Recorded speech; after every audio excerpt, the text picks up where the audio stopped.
গরমের সময় কাজবাজ করে যদি এইরকম আমের চচ্চড়ি গরম ভাতে থাকে তাহলে খেয়ে মন একদম ভরে যাবে। নমস্কার, শুভরাত্রি সবাইকে। আজকে কিন্তু রাত্রে থেকে কাজ করা শুরু করেছি। এমনিতে তো সকালে কাজ করা দেখাই। এই তো এই যে কালো জিরাগুলো কিন্তু এখন লাঠি দিয়ে যে বাইরিয়ে বাইরিয়ে নিচ্ছি। এইগুলোর কাজ করা এতটাই কষ্ট, এই কালো জিরা বের করতে এই ফলে থেকে খুবই কষ্ট। মানে মাথায় এইভাবে বাড়ি না লাগলে না এই দানাগুলো পড়তেই চায় না। সারাদিনে প্রচুর রোদ হয়, এই তারপরে রাত্রে কিন্তু বাইরানো শুরু করি, কারণ এত রোদের মধ্যেও বাইরন যায় না। আর আপনাদের দাদা তো আর দিনে বাসায় থাকে না, সেই জন্য কিন্তু একা একা এগুলো করতেও আমার ভালো লাগে না।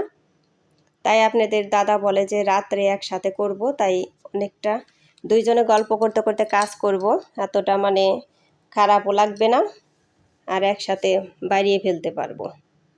তার জন্য কিন্তু আর দিন আমি এগুলো আর এইসব কাজ করতে নেই না, ওই রাতেই। এখন কিন্তু রাত 9:30 বেজে গেছে, এখনই কিন্তু করতেছি। ওই বাইরে সেরে আবার পরে কিন্তু যে হাত দিয়ে এইভাবে একটা একটা করে বের করতে হয়, যেগুলো না পড়ে। খুবই কষ্ট এই কালো জিরার এই বোতল নিতে। দুইজনে গল্প করতে করতে কাজ করতেছি, এই জন্য কিন্তু তেমন খারাপ লাগতেছে না, আর তেমন বেশি কষ্টও লাগতেছে না। আর এখন কিন্তু প্রচুর গরম, তেমন আবার বাইরে বাতাসও আছে, সেই জন্য আরও ভালো লাগতেছে। আপনাদের দাদা কিন্তু পুরা কৃষক, ওই দেখেন একদম খাঁটি কৃষক হয়ে গেছে। কাঁধে একটা গামছা নিয়ে নিয়েছে। কি করবে, যা গরমে একটা জামাও গায়ে দিতে পারতেছে না, প্রচুর গরম এখন। আর এই ছাদে রাত্রে কাজ করায় না, খুবই আরাম। এই তো আমাদের কিন্তু বাইরানো শেষ, এখন এই যে চেলে নেব। চেলে তারপরে আবার ঝেড়েও নিতে হবে। এখন মনে হয় ঝাড়তে আর পারবো না, কারণ রাত হয়ে গেছে অনেক। এখন এগুলো করতে করতে কিন্তু 10:30 বেজে গেছে। কাজে আবার তো খাওয়া দাওয়া করতে হবে, আর ভাতও এখনও রান্না করিনি, ভাতও রান্না করতে হবে। ওই অনেকটা রাইতি হয়ে যাবে। বন্ধুরা, একটা লাইক দিয়ে আমার ভিডিওটি কন্টিনিউ করবে। আপনাদের একটা লাইক আমার ভিডিওটিকে এগিয়ে যেতে সাহায্য করবে। আর ভিডিওটি স্কিপ না করে পুরোটাই দেখবেন, আশা করি ভগবানের কৃপায় ভালোই লাগবে। আর চ্যানেলে নতুন হয়ে থাকলে একটা সাবস্ক্রাইব করে বন্ধু হয়ে আমার পাশে থেকে যেতে পারেন। আর এইগুলো এই কালো জিরাগুলো চালা দিতে অনেক চালা দিতে হয়, আরও পরে আরও চালা কিন্তু দিতে হবে। গুড মর্নিং বন্ধুরা, এখন কিন্তু পরের দিন সকাল। আজকে যে চিকেন রান্না করব, এই চিকেন রান্নার আপনাদের সাথে শেয়ার করব না, একদম কচি চিকেন ছিল। এগুলো খাইতে না আমার বেশি বেশি ভালো লাগে, একদমই কচি কচি। এই তো এটা শেয়ার করব না, অন্য আরেকটা যে রেসিপি করব ওইটা আপনাদের সাথে শেয়ার করব।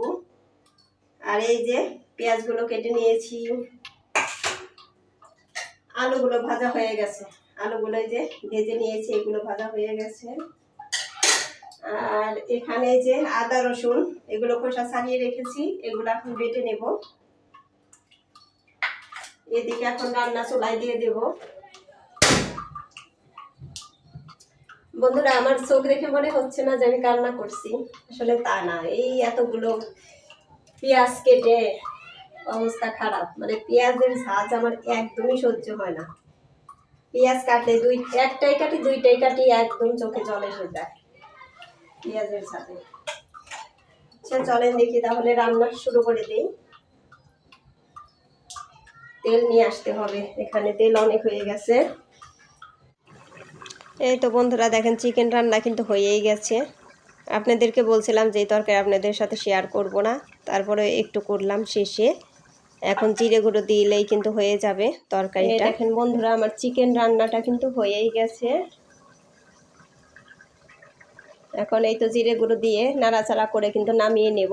তারপর আপনাদের সাথে যেটা শেয়ার করতে চেয়েছি ওটা এখন রান্না করব। এখানে মুরগি কিন্তু অনেকখানি মুরগি, কারণ ওই যে বাটিতে ভরে রাখবো, সেই জন্য কিন্তু একটু বেশি করেই রান্না করতেছি। তা না হলে তো আমাদের দুইজনের জন্য এতখানি লাগে না। এখান থেকে 2 বাটি ফ্রিজে রেখে দেব। প্রথমে আমি আমগুলো সেদ্ধ করে নেব, একটু হলুদ আর লবণ দিয়ে দেব এর মধ্যে, যাতে কালো না হয়। আমগুলো তো এমনিতেই কালো হয়, তাই না? আমের মধ্যে কষ আছে, এই তো সেই জন্য একটু হলুদ দিয়ে দিলাম আর একটু লবণ এর মধ্যে দিয়ে দেব।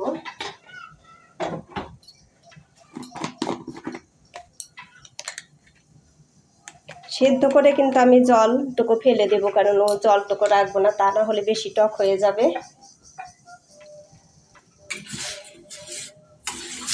এভাবে একটু সেদ্ধ করে নেব, একটু ঢাকনাতে ঢেকে দিই, তাই তাড়াতাড়ি সেদ্ধ হয়ে যাবে।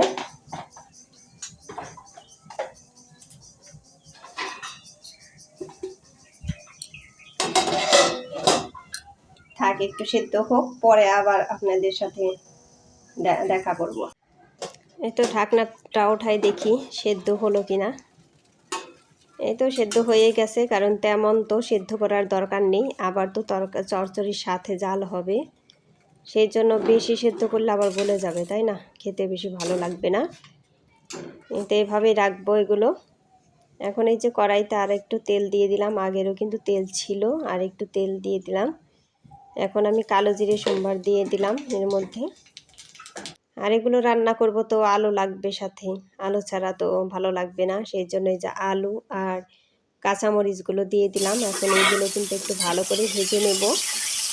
আর আম সেদ্ধ যে করে রাখলাম ওগুলো কিন্তু একদম পরে দেব, আগেই দেব না।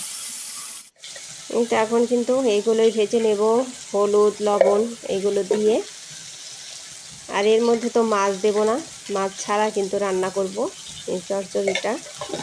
এই তো একটু ধনে গুঁড়ো দিয়ে দিলাম। এখন ভালো করে এগুলো একটু ভেজে নিই। আর বন্ধুরা, আমার ভিডিওটি যদি আপনাদের কোনো অংশে ভালো লেগে থাকে তাহলে আমাকে কমেন্ট করে জানাবেন। আর সবসময় আমার পাশে থাকবেন, আমাকে যেভাবে ভালোবাসা দিচ্ছেন এভাবেই ভালোবাসা দিয়ে যাবেন। আমিও আপনাদের পাশেই থাকবো সবসময়। এই তো ঝোল কিন্তু দিয়ে দিলাম, কারণ আলুগুলো ভাজা হয়ে গেছে, তারপরে ঝোল দিয়ে দিলাম। এখন এগুলো একটু জাল হতে থাক, তারপরে কিন্তু আমি সেদ্ধ করা আমগুলো দিয়ে দেবো এর মধ্যে। এভাবে রান্না করলে দারুণ লাগে। ওই শুধু মাছ দিয়ে রান্না করলেই যে ভালো লাগে তা না, কিন্তু এমনিতেও রান্না করে খেয়ে দেখবেন যে কতটা ভালো লাগে। রান্না কিন্তু এখনই শেষ না, আরও আছে পরেও, কারণ পুরো ভিডিওটা দেখতে থাকেন, তাই কিন্তু দেখতে পারবেন যে কিভাবে রান্না করলাম। আমি কিন্তু একটু চিনিও দিয়ে দিলাম এর মধ্যে, তার কারণ আমগুলো তো টক, বেশি টক হয়ে যাবে, খেতে বেশি ভালো লাগবে না। এই তো আমি কিন্তু সরিষা বেটে নিয়েছি, সরিষাগুলো দিয়ে দিলাম, সরিষা বাটাটা দিয়ে দিলাম এর মধ্যে। এখন এই তো নাড়াচাড়া করে আরও একটু জাল দিতে হবে, কারণ এত ঝোল তার রাখবো না, একটু ঝোল একটু মাখা মাখা পদের হবে, ওইভাবেই কিন্তু রাখবো। এই তো জিরে গুঁড়ো দিয়ে দিলাম। আমার চচ্চড়িটা কিন্তু এখন প্রায় হয়েই গিয়েছে। দেখেন দেখতে কিন্তু ভালোই লাগছে চচ্চড়িটা, তাই না বন্ধুরা? এই তো এখন কিন্তু এই যে প্লেটে ঢেলে দিলাম, হয়ে গেছে চচ্চড়িটা। দারুণ টেস্টি হয়েছে এই চচ্চড়িটা খেতে। আর এখন কিন্তু দারুণ সুন্দর একটা সেন্ট বের হচ্ছে, কারণ একটু টক টক এরকম কিন্তু বসিয়ে দিয়ে গেলাম। এখন চলেন যাই, ছাদে একটু কাজ আছে, ছাদে থেকে কাজগুলো করে আসি। এই তো ছাদে যাইতেছি, ছাদে কিন্তু আজকে প্রচুর রোদ উঠেছে, আর তেমন গরমও অনেক অনেক রোদ। এখন কিন্তু এমনিতে ছাদে আসাই যায় না রোদ্রের জন্য। এখন এই যে সরিষা এগুলো উঠাই রাখবো, এগুলো একদম কটকটা হয়ে গেছে, কারণ আজ 3 দিন ধরে ধুয়ে দিয়েছি, এগুলো একদম শুকিয়ে গেছে। আর এই যে এইগুলো ধুয়ে দিয়েছি আজকে, এগুলো একটু পরে উঠাবো, এখন ওই যে ওইটি উঠাইনি, কারণ বৃষ্টির কথা বলা যায় না, সেই জন্য এইগুলো আগে উঠিয়ে নিই, কারণ এগুলো রোদ হয়ে গেছে। আর ওগুলো একটু পরে ওঠায়, আরেকটু রোদ আছে তো অনেক, সেই জন্য আরেকটু পরে ওঠায়। আর আজকে আবার একটু বাইরে যাব মার্কেটে, সেই জন্য কিন্তু কাজও একটু তাড়াতাড়ি করারই চেষ্টা করতেছি। আবার স্নান করব তারপরে। ওই ভাত হলে পরেই তো স্নান করতে যাব, তারপর আপনাদের দাদা আসলে পরে কিন্তু খেয়ে নেব। আর ওই সরিষা কালকে রোদ দিলেই কিন্তু হয়ে যাবে, কারণ এখন তো প্রচুর রোদ ওঠে, একদম সকাল থেকেই কিন্তু রোদ পায়। এই তো এগুলো কিন্তু ওঠানো হয়ে গেল। বন্ধুরা, আজকে যে এবারকার বছরে নতুন আমের চচ্চড়ি রান্না করছি, এটা আগে নিয়ে খেয়ে দেখি তো এরকম হয়েছে। আর এই যে আছে চিকেন, তারপরে চিচকি ভাজি আছে, আর হলো এই যে সালাদ। আচ্ছা, আগে এটা একটু খেয়ে দেখি যে কিরকম হয়েছে।